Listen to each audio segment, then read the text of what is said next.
نبی علیہ السلام نے ارشاد فرمایا قرب قیامت میں لوگ اپنی بیویوں سے زنا کریں گے. ہم نے حدیث پاک پڑھی تو ہمیں سمجھ نہیں آئی. ہم نے اپنے استاد سے پوچھا کہ استاد جی یہ کیا معنی ہے کہ اپنی بیویوں سے زنا کریں گے؟ تو انہوں نے فرمایا ہاں اس کی کئی صورتیں ہیں. ایک صورت تو اس کی یہ ہے کہ مرد یا عورت کوئی کفریہ بول دے اور نکاح ٹوٹ جائے اور ان کو اس کا پتہ ہی نہیں کہ نکاح ٹوٹا یا نہیں. اور واقعی آج تو کفریہ کلمات کا علم ہی نہیں لوگوں کے پاس. بہت سینسیٹیو مسئلہ ہے یہ. مالا بدہ من میں فارسی کی کتاب ہے, ہم مفتی صاحب سے پڑھ رہے تھے, تو جب انہوں نے کلمات کفر پڑھائے تو ہماری آنکھیں کھل گئیں. اس میں حضرت مفتی کفایت اللہ رحمۃ اللہ علیہ نے لکھا ہے, مفتی قاضی ثناء اللہ پانی پتی رحمۃ اللہ علیہ نے لکھا ہے کہ اگر دو بندے گفتگو کر رہے تھے, ایک نے کہا کہ یہ تو شریعت کی بات ہے اور اگلے نے جواب دیا رکھ پرے شریعت کو فقد کفر, وہ آدمی کافر ہو گیا. شریعت کے بارے میں ایسی بات کہہ دینا کہ رکھ پرے شریعت کو, ایمان کہاں بچتا ہے؟ سوچئے. تو ہمیں چاہیے کہ ہم علماء سے پوچھیں کہ بھئی کلمات کفر کون کون سے ہیں. یہ نہ ہو کہ کہیں ایسے جملے ہم بولیں. کئی جملے تو بہت کامن ہیں.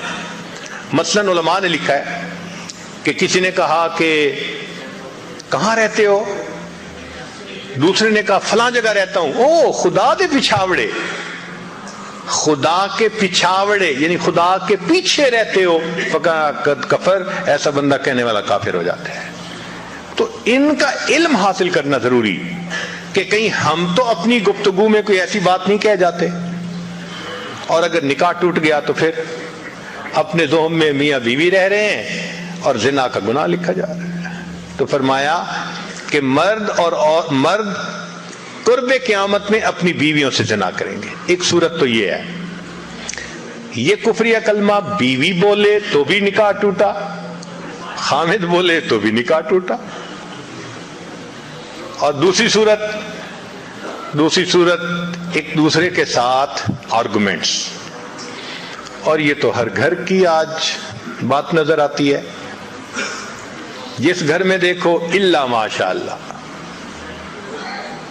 وہی حال ہے. جب شادی ہوئی میں بولتا تھا, بیوی سنتی تھی. اس نے کہا پھر, کہتے پھر بچے ہو گئے, پھر بیوی بولتی تھی میں سنتا تھا. اس نے کہا پھر, کہتے پھر ہم دونوں بوڑھے ہو گئے, ہم دونوں بولتے تھے محلے والے سنتے تھے. تو بڑھاپے میں آرگومنٹس اور زیادہ.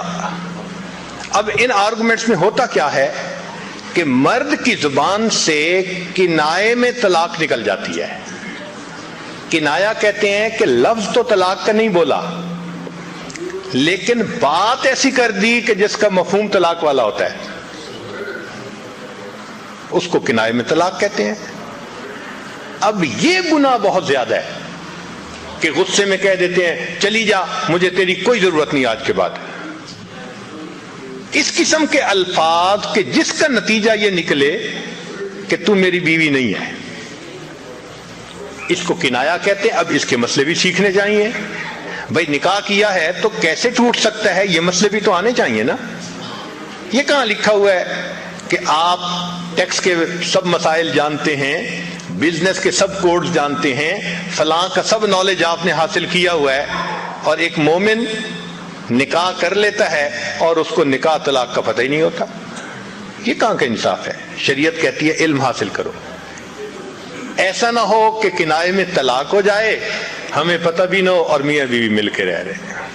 اور آج تو یہ معاملہ ہے کہ زبان سے طلاق کہہ دیتے ہیں, ہو بھی جاتی ہے, پتہ بھی ہے دونوں کو, مگر بدنامی ہو جائے گی, پھر ایک دوسرے کے ساتھ رہ رہے ہوتے ہیں. چنانچہ ہمیں ایسے لوگ ملے, 5 وقت کا نمازی, تہجد پڑھنے والا, سب نیکی کرنے والا, خود اس نے مجھے کہا کہ آج سے 8 سال پہلے میں نے اپنی بیوی کو طلاق دے دی تھی غصے میں. ویسے میں نے غصے میں دی تھی. میں نے کہا کبھی کسی نے بیوی کو خوش ہو کے طلاق دی؟ دیتا تو غصے میں ہی ہے نا. یہ کیا بات ہوئی کہ غصے میں دی تھی؟ بھئی طلاق تو ہو گئی. اور جی پھر بعد میں ہم نے سوچا وہ بھی نیک ہے میں بھی نیک ہوں, بدنامی ہو جائے گی, بچے خراب ہو جائیں گے, تو بس پھر ہم نے پھر اکٹھا رہنا شروع کر دیا. نہ رشتہ داروں کو پتا, نہ علماء سے پوچھا. پھر میاں بیوی اکٹھا رہ رہے ہیں, ایک گھر ایک کمرے میں. اب بتائیں زنا ہو رہا ہے کہ نہیں ہو رہا؟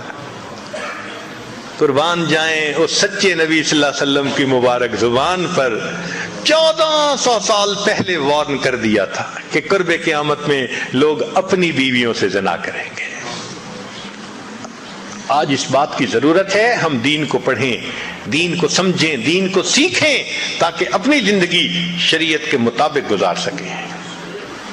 اور یہ ایسا گناہ ہے زنا, اللہ اکبر, کہ قرآن مجید میں اس کے لیے فرمایا خالدین وَيَخْلُدُ فِيهِ مُحَانَا, خالدین فیہا کا لفظ آیا. تو مفسرین نے اس پر نقطہ لکھا کہ کافر ہمیشہ ہمیشہ جہنم میں رہیں گے, مومن مسلمان خطاکار کے لیے خالدین کا لفظ.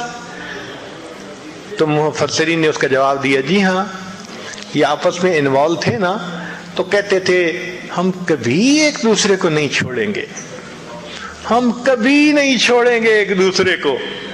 یہ جو وعدے کرتے تھے ہم کبھی ایک دوسرے کو نہیں چھوڑیں گے, ہمیشہ ساتھ رہیں گے, اللہ فرماتے ہیں میں بھی تمہیں پھر ہمیشہ ہمیشہ کا عذاب دوں گا. ایک حدیث پاک میں ہے قیامت کے دن اللہ تعالیٰ کے سامنے بوڑھا زانی آئے گا, اللہ تعالیٰ اس کے چہرے کی طرف نہیں دیکھیں گے. ایک روایت میں ہے قیامت کے دن بے پردہ جو ننگے سر پھرنے والی عورت ہوگی وہ اللہ کے سامنے کھڑی کی جائے گی, اللہ تعالیٰ اس کی طرف نہیں دیکھیں گے. یہ وہ گناہ ہے کہ اللہ تعالیٰ کی رحمت کی نظر ہی قیامت کے دن نہیں پڑے گی. آج اس سے بچنے کی ضرورت ہے.